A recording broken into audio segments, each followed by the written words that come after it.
नमस्कार बच्चों, मेरा नाम है राहुल और आप देख रहे हैं सिक्स क्लास कार पत्रक 66। तिथि 12/1/2022, विषय गणित कक्षा 10, विद्यार्थी नाम, कक्षा अध्यापक नाम और आज टॉपिक है ऊंचाई और दूरी पर आधारित प्रश्न। अगर आप सिलेबस से देखेंगे तो ये बहुत दिनों से यही कराते हुए जा रहे हैं। त्रिकोणमिति पर उन्नयन कोण, अवनमन कोण, ऊंचाई और दूरी से जुड़ी साधारण समस्याएं दे रही। इतनी बेहतरीन समस्याओं को कह रहे साधारण। 2 से अधिक समकोण त्रिभुज वाले प्रश्न नहीं करने, 2 से अधिक समकोण त्रिभुज वाले प्रश्न नहीं करने, केवल 30, 45 एवं 60 का उन्नयन कोण, अवनमन कोण पे ध्यान देना है। ठीक है, हाँ तो ठीक ही तो है। और इन्होंने जो आज ये उदाहरण नंबर 1 और 2 ले रखे हैं, फिर आपकी एनसीईआरटी से ले रखे हैं प्यारे बच्चों। टीओई कहीं से भी दे रही हो, लेकिन आपको तो पता ही तो चली जा रहा होगा। तो देखेंगे उदाहरण नंबर जो 1 है, एक मीनार के पाद बिंदु से एक भवन के शिखर का उन्नयन कोण 30 है बबुआ। ये रहा, एक मीनार के पास से एक भवन के शिखर का उन्नयन कोण 30 है और भवन के पाद बिंदु से मीनार के उन्नयन कोण 60 है। तो जो उदाहरण नंबर आपका 1 है, ये एनसीईआरटी क्वेश्चन है आपका 9 और प्रश्नावली है 9.1। ठीक है, ये तो आपको पता ही होगा। ठीक है, तो ये आप ध्यान से देखिएगा, लगाइएगा। तो घुमा फिरा के इन्होंने अगर देखा तो सारा ही क्वेश्चन दे दिया यार। कम से कम 6-7 क्वेश्चन आपके एनसीईआरटी बुक्स दे दिए इन्होंने। कारपत्रक हल्के मत लो। उदाहरण नंबर 2, एक मीनार के पाद बिंदु से एस और टी दूरियां है। लेकिन हाँ, ये थोड़ा सा नया था, लेकिन ये क्वेश्चन नंबर 15 में से मिलता जुलता मिलेगा। ठीक है, एक बार देख लीजिएगा इसे।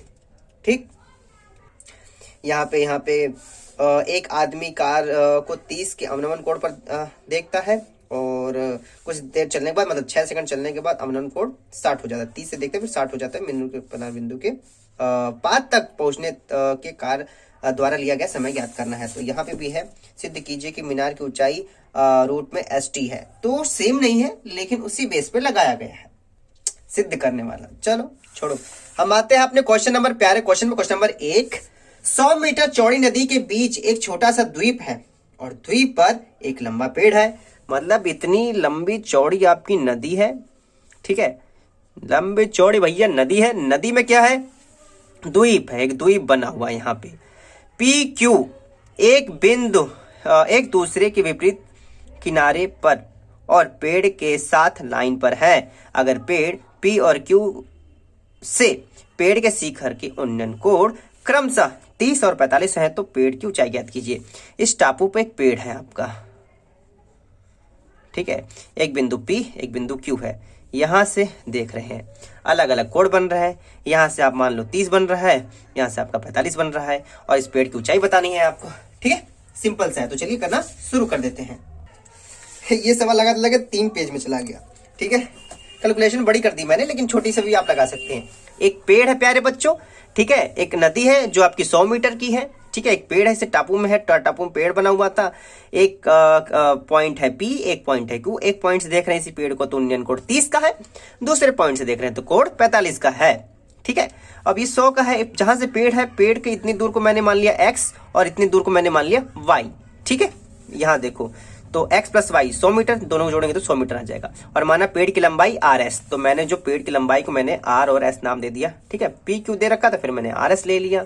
ठीक है, आगे चलते हैं। समकोण त्रिभुज RSP में tan theta P by B tan 30, RS पटे में PS, तो tan 30 होता है 1/√3 RS अपॉन में X। ये मैंने यहाँ पे 30 वाला है ना, देखो या 30 वाले के लिए मैंने आधार क्या है? X है, तो मैंने X मान लिया।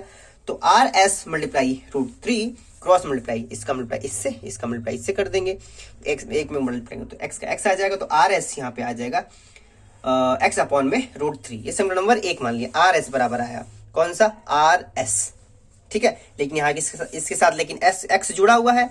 अब हमें कहीं किसी तरह x की वैल्यू निकल जाए तो हम सवाल लगा सकते हैं। समकोण त्रिभुज RSQ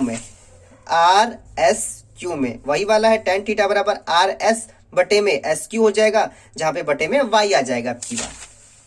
ठीक है, सेम क्वेश्चन लगाएंगे। R बटे में y आ गया, 45 है, 45 का मान 1 होता है।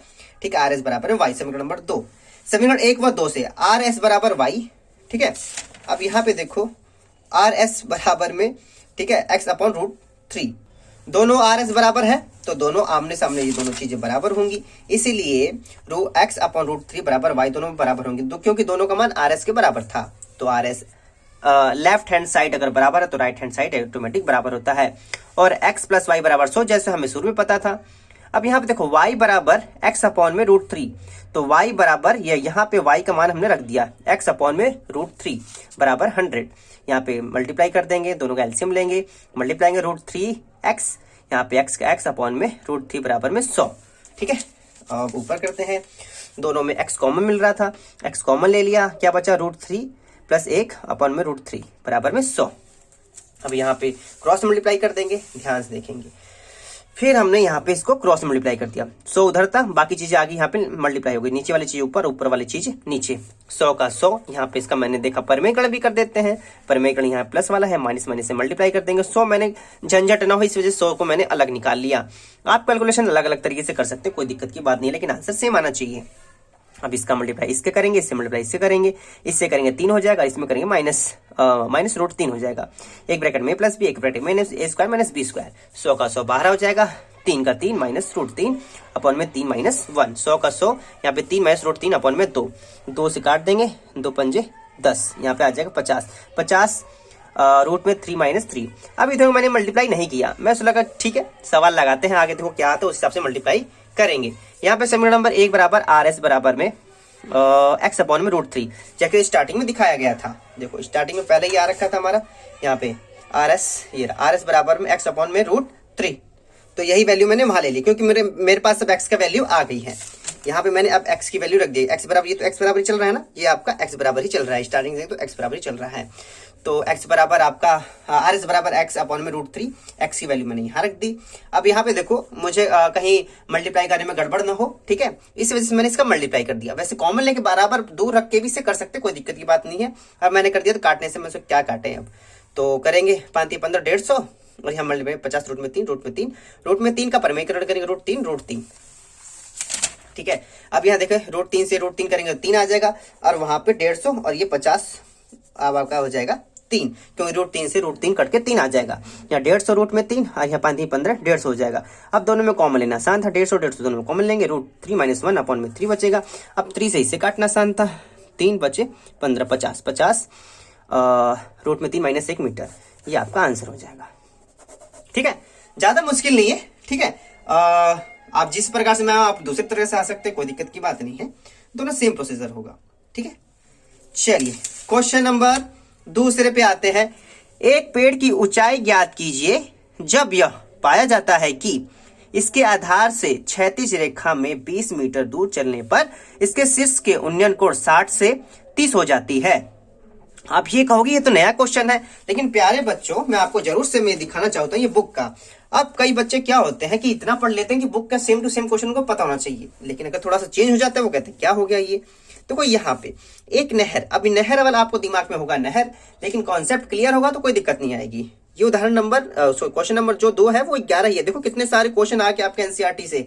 एक नहर से एक तट पर एक टीवी टावर ऊर्ध्वाधर खड़ा है, टावर के ठीक सामने दूसरे तट पर तट के एक दूसरे बिंदु पर टावर के शिखर का उन्नयन कोण 60 है।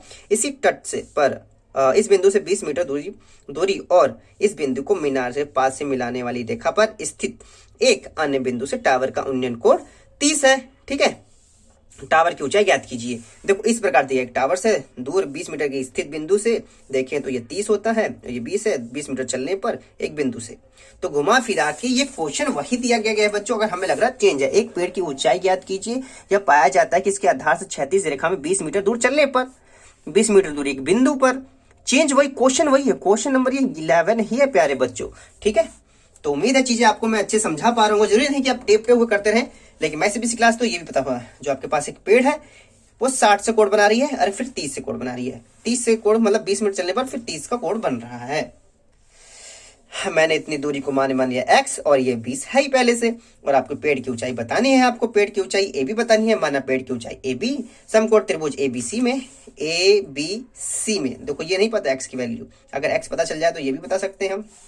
चलो आ गया, tan थीटा बराबर AB अपॉन में BC, tan 60 यहाँ अपॉन में 60, AB अपॉन में x आ जाएगा, tan 60 √3 होता है इक्वल टू AB अपॉन में x, और x बराबर यहाँ पे क्रॉस मल्टीप्लाई करेंगे। ठीक है, ये ऊपर चला जाएगा, ये वाला नीचे चला जाएगा। ठीक है, तो x अपॉन में AB अपॉन में √3, समकोण त्रिभुज ABD में ए बी डी में। अब देखो ये पूरा आ जाएगा 20 प्लस एक्स करके याद रखना, इसमें ए बी भी आ जाएगा।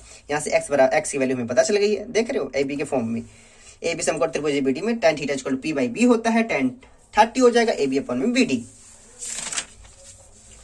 तो 31/√3 equal to A B upon में B C plus B D. अब ये देखो जो ये बी डी है बी सी प्लस में डी सी, यही होगा ना, क्योंकि इसके अलग अलग वैल्यू पता है, एक से वैल्यू तो पता ही नहीं है हमें।